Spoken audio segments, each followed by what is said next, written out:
జూబ్లీహిల్స్ ఉప ఎన్నికల్లో కాంగ్రెస్ పార్టీ అభ్యర్థి నవీన్ యాదవ్ 25,000 ఓట్ల మెజారిటీతో గెలిచారు. అయితే ఈ విజయానికి ముఖ్య కారణం కాంగ్రెస్ పార్టీ చేసిన టీం వర్క్, అదేవిధంగా పోల్ మేనేజ్మెంట్ అనే చెప్తూ వస్తున్నారు. అయితే కాంగ్రెస్ పార్టీ మీద ముందున్న అంచనా ఏంటంటే గ్రేటర్ హైదరాబాద్ పరిధిలో బలమే లేదు. జూబ్లీహిల్స్ నియోజకవర్గంలో కూడా ఒక్క కార్పొరేటర్ కూడా కాంగ్రెస్ పార్టీకి లేరు. ఇక మహా అయితే మజ్లిస్ సపోర్ట్ తో కాంగ్రెస్ పార్టీ పోరాడుతుందే తప్ప గెలిచే అంత సీన్ కాంగ్రెస్ పార్టీకి లేదంటూ ముందున్న అంచనా. అయితే ఈ అంచనాలన్నిటినీ తప్పుగా నిరూపిస్తూ కాంగ్రెస్ పార్టీ అభ్యర్థి నవీన్ యాదవ్ 25,000 ఓట్ల మెజారిటీతో మంచి విజయం సాధించాడు.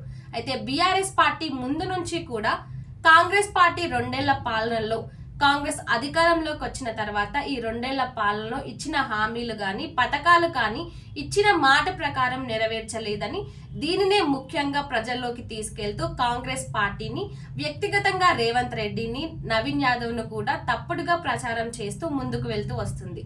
అయితే ముందు నుంచి కాంగ్రెస్ పార్టీకి ఎంత నెగిటివిటీ ఉన్నప్పటికీ ఆల్రెడీ అధికారంలో బీఆర్ఎస్ పార్టీ 3 సార్లు మాగంటి గోపీనాథ్ ఎమ్మెల్యేగా కొనసాగారు కాబట్టి ఇప్పుడు కూడా మాగంటి సునీతనే గెలవబోతుంది, ఖచ్చితంగా ఇప్పుడు కూడా బీఆర్ఎస్ పార్టీనే మళ్ళీ ఘన విజయం చెందబోతుందంటూ ఇటు బీఆర్ఎస్ పార్టీ చేసిన ప్రచారాలు కానీ, సోషల్ మీడియాలో కాంగ్రెస్ పార్టీని కానీ, రేవంత్ రెడ్డిని కానీ, నవీన్ యాదవ్ ని కానీ వ్యక్తిగతంగా టార్గెట్ చేస్తూ మాట్లాడిన మాటలు ఇవన్నీ కూడా కాంగ్రెస్ పార్టీకి ప్లస్ అయ్యనే చెప్పుకోవాలి.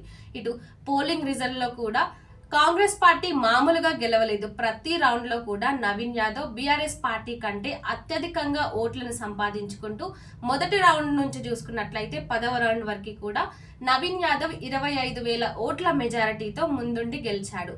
ఇక బీజేపీ పార్టీ గురించి మాట్లాడాల్సి వస్తే రేవంత్ రెడ్డి మాట్లాడినట్టుగానే బీజేపీ పార్టీ సందట్లో సడమియా లాగానే ఉంటూ వస్తుంది. అయితే ముందు నుంచి కూడా బీజేపీ పార్టీ పెద్దగా సీరియస్ గా లేకున్నది. ఆ తర్వాత మేమే గెలుస్తాము, గెలిచేది మేమే అంటూ కొన్ని ప్రచారాలు చేసినప్పటికీ కూడా కనీసం డిపాజిట్ ని కూడా బీజేపీ పార్టీ దక్కించుకోలేకపోయింది. ముందు జరిగిన 2023 ఎన్నికల్లో లంకల దీపక్ రెడ్డికి 25,000 ఓట్లైనా దక్కాయి, కానీ మరి ఈసారి అంతకంటే ఘోరంగా మినిమం డిపాజిట్లు కూడా దక్కకపోవడం బీజేపీ పార్టీకి ఇది ఒక బ్యాడ్ అనే చెప్పుకోవాలి. అయితే తెలంగాణ రాష్ట్రంలో బీజేపీ పార్టీ ఇప్పటి నుంచి ముందుండబోతుంది. ఇటు కాంగ్రెస్ తో పోటీ పడినా కూడా గెలిచేది బీజేపీ పార్టీని అంటూ బీజేపీ నాయకులు ప్రచారం చేస్తూ వస్తున్నప్పటికీ కూడా ఇప్పుడు అధికారంలో ఉన్న కాంగ్రెస్ పార్టీనే మళ్ళీ గెలవడం, జూబ్లీహిల్స్ లో నవీన్ యాదవ్ గెలవడం అందరికీ షాక్ అనే చెప్పుకోవాలి. అదేవిధంగా జూబ్లీహిల్స్ నియోజకవర్గంలో ఎమ్మెల్యే దగ్గర నుంచి మొదలు పెడితే ముఖ్యమంత్రి గాని, మంత్రులు గాని ప్రతి ఒక్కరూ కూడా డివిజన్ల వారిగా తమ సొంత నియోజకవర్గంలో ఏ విధంగా అయితే కష్టపడి ప్రయత్నాలు చేస్తారో అదే విధంగా జూబ్లీహిల్స్ నియోజకవర్గంలోని ప్రతి డివిజన్ లో తిరుగుతూ ఇంటింటికి ప్రచారం చేస్తూ నవీన్ యాదవ్ గెలుపు దిశగా ప్రయత్నించారు. ఇటు మంత్రులు తుమ్మల నాగేశ్వర్ గాని, పొంగులేటి శ్రీనివాస్ రెడ్డి గాని, పొన్నం ప్రభాకర్ గాని, ఉత్తమ్ గాని ప్రతి ఒక్కరు కూడా ప్రతి నియోజకవర్గంలో ఇటు రెహమత్ నగర్ డివిజన్ లో గాని, బోర్బండ డివిజన్ లో గాని, వెంగళరావు నగర్ డివిజన్ లో గాని ప్రతి డివిజన్ లో తిరుగుతూ నవీన్ యాదవ్ ఖచ్చితంగా గెలవాలి, నవీన్ యాదవ్ ను గెలిపించాలి, బీసీ బిడ్డ కాబట్టి నవీన్ యాదవ్ గెలిస్తే మీ జూబ్లీహిల్స్ నియోజకవర్గం మంచి అభివృద్ధి చెందుతుందంటూ ప్రజల్లో ముందుకు తీసుకెళ్లిన మాటలే ఇప్పుడు ఫలించాయని చెప్పుకోవాలి. ఇటు నవీన్ యాదవ్ 25,000 ఓట్ల మెజారిటీతో గెలవడం, ఆల్రెడీ సిట్టింగ్ స్థానంలో ఉన్న బీఆర్ఎస్ పార్టీని ఓడించడం, ఇవన్నీ చూస్తూ ఉంటే కాంగ్రెస్ పార్టీ వచ్చే జీహెచ్ఎంసీ ఎన్నికల్లో కూడా కాంగ్రెస్ తన ప్రభంజనాన్ని సృష్టిస్తుందంటూ రేవంత్ రెడ్డి మాట్లాడిన సందర్భాలున్నాయి. ఇక జీహెచ్ఎంసీ ఎన్నికల్లో గాని రాబోయే 10 ఏళ్లలో కూడా కాంగ్రెస్ పార్టీని తెలంగాణలో అధికారంలో ఉంటుంది. బీఆర్ఎస్ పార్టీని మొత్తానికే భూస్థాపితం చేస్తాము. ఇక బీఆర్ఎస్ పార్టీ వచ్చే ఎన్నికల్లో కాదు కదా, ఇంకా ఎప్పుడూ కూడా అధికారంలోకి రాదు.